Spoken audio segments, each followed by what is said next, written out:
Баршаңызға қайырлы күн достар, менің каналыма қош келдіңіздер. Бүгін сіздерге маш-кечери деп аталатын өзбек тағамының рецептісін ұсынатын боламын. Яғни бұл тағам маш пен күріштен каша сияқты болып жасалынады. Өте дәмді болып шығады. Міндетті түрде видеоның соңына дейін қарап, менің арнама тіркеліп, қоңыраушаны басып қоюды ұмытпаңыздар. Ең алдымен қажетті заттарды дайындап аламыз. Бізге майдалап туралған ет, мен сиыр етін пайдаландым. Пияз, сәбіз, күріш, маш және де приправалар қажет болады. Пиязымызды майдалап турап аламыз. Сәбізімізді осылайша видеода көрсетілгендей кубиктап турап шығамыз.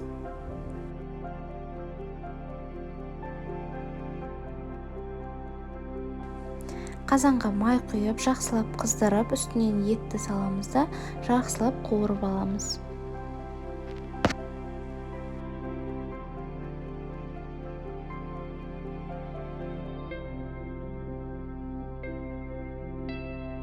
Етті 5 минуттай қуырып алғаннан кейін барып, үстіне пияз салып, тағы да 1-2 минут жақсылап пияз өлгенше қуырамыз.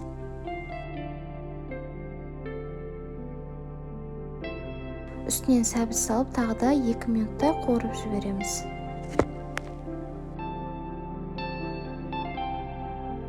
Барлығы жақсылап қуырылғаннан кейін үстіне 2 кесе су құямыз.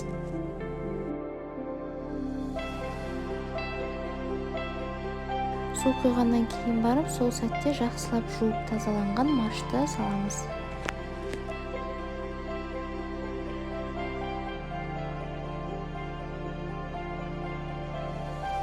Оның үстінен өзіңізге ұнайтын приправаларды салсаңыз болады. Мен тұз, паприка, зира, кориандр қостым.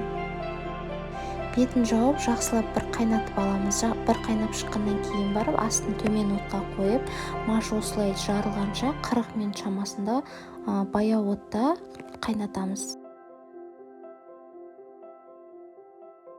Осы кезде маш барлық суды өзіне тартып алады. Кішкене күрішті салардан алдын су құйып жібереміз. Сосын барып тазалап жуып тазаланған күрішті саламыз да суды барынша өзіне тартып алғанша орташа отта қайнатып аламыз.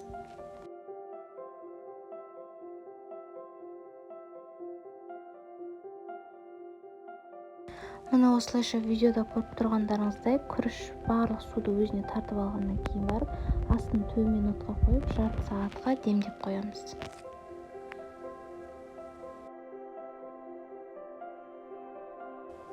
Міне бізде жарты сағат тұрғаннан кейін осылайша әдемі жұмсақ болып піседі. Отбасыларыңыз күнделікті бір тағамнан шаршаған болса, міндетті түрде осы тағамды жасап беріңіздер. Видео ұнаған болса, лайк басып, комментарий жазып кетіңіздер. Сіздермен болған Арайлым.